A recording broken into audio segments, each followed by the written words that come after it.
कि शब्दकोश और साहित्य इन दोनों में ही शब्दों के अर्थ होते हैं।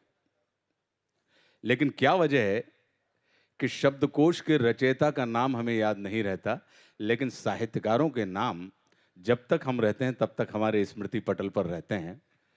उसकी वजह ये नज़र आई कि शब्दकोश में शब्दों के अर्थ होते हैं, लेकिन साहित्य में शब्दों के भाव होते हैं। तो साहित्य जो है वो कहीं ना कहीं भावों का संवाहक है। और मेरे लिए भाषा, जैसे आपने हिंदी कहा, तो मेरे लिए भाषा कभी विवाद का विषय नहीं रही।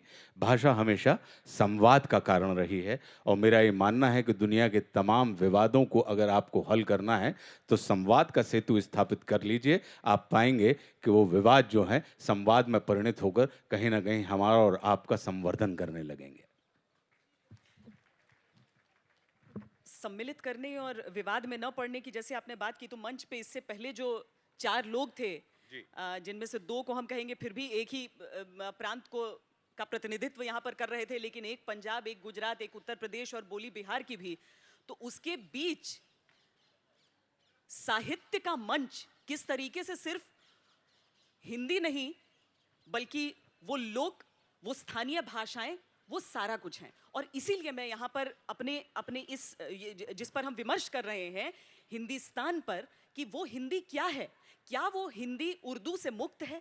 क्या वो हिंदी अंग्रेजी के शब्दों को खुद में स्वीकार कर सकता है, या फिर ये हिंदी एक शुद्ध क्लिष्ट हिंदी है? देखिए, मेरा मानना यह है कि एक होती है धन की भाषा और एक होती है मन की भाषा।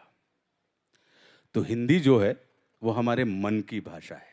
और अगर हमारा मन स्वतंत्र रहता है और अगर हमारा मन समृद्ध रहता है तो विश्वास कीजिए, दुनिया के जितने भी मानचित्र होते हैं वहाँ पर आप प्रतिष्ठित रहते हैं। अभी मैंने एक हिंदी के लिए एक कविता लिखी थी कि अंग्रेजी जो केवल धन की भाषा बोल सकती थी, रखी बाजार में वस्तु का केवल मोल करती थी, जुड़ी वो काम से इसलिए बनी वो मान की भाषा, बनी वो आज पूरे विश्व के अभिमान की भाषा। और हिंदी, हिंदी क्या थी? कि हिंदी थी जो मन के बंद ताले खोल सकती थी, हमारी आत्मा और ज्ञान का पथ बोल सकती थी। बना के राज की भाषा बहुत अच्छा किया तुमने, हटा के काज से इसको बहुत गच्चा दिया तुमने। और बना लें फिर से हम इसको व्यापार की भाषा, बना लें फिर से हम इसको घर परिवार की भाषा, बना लें फिर से हम इसको अपने प्यार की भाषा। क्यों? कि अगर हम चाहते हैं हो कदर हिंदी की पग पग पर, उठो जागो करो हुंकार, पहुंचा दो इसे नभ पर। अगर भाषा मरी तो तुम भी प्यारे बच नहीं सकते।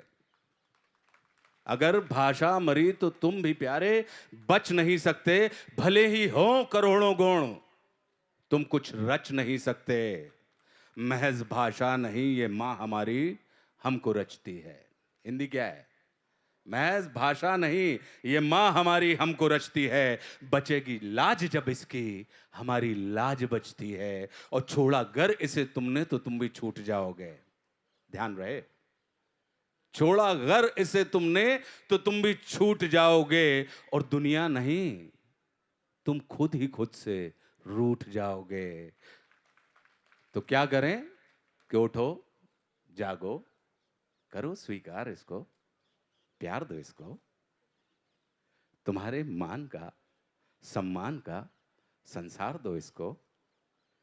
फिर तुम नहीं, ये सारी धरती डोल जाएगी और तुम्हारे कर्म की गाथा ये सदियों तक सुनाएगी। कहेगी ये हमारे अन्नदाता ज्ञानदाता हैं, कहेगी ये हमारे मान और अभिमान दाता हैं, कहेगी ये हमारे क्लेश दुख और कष्ट बख्शक हैं, कहेगी ये हमारे धर्म गुरु और धर्म रक्षक हैं।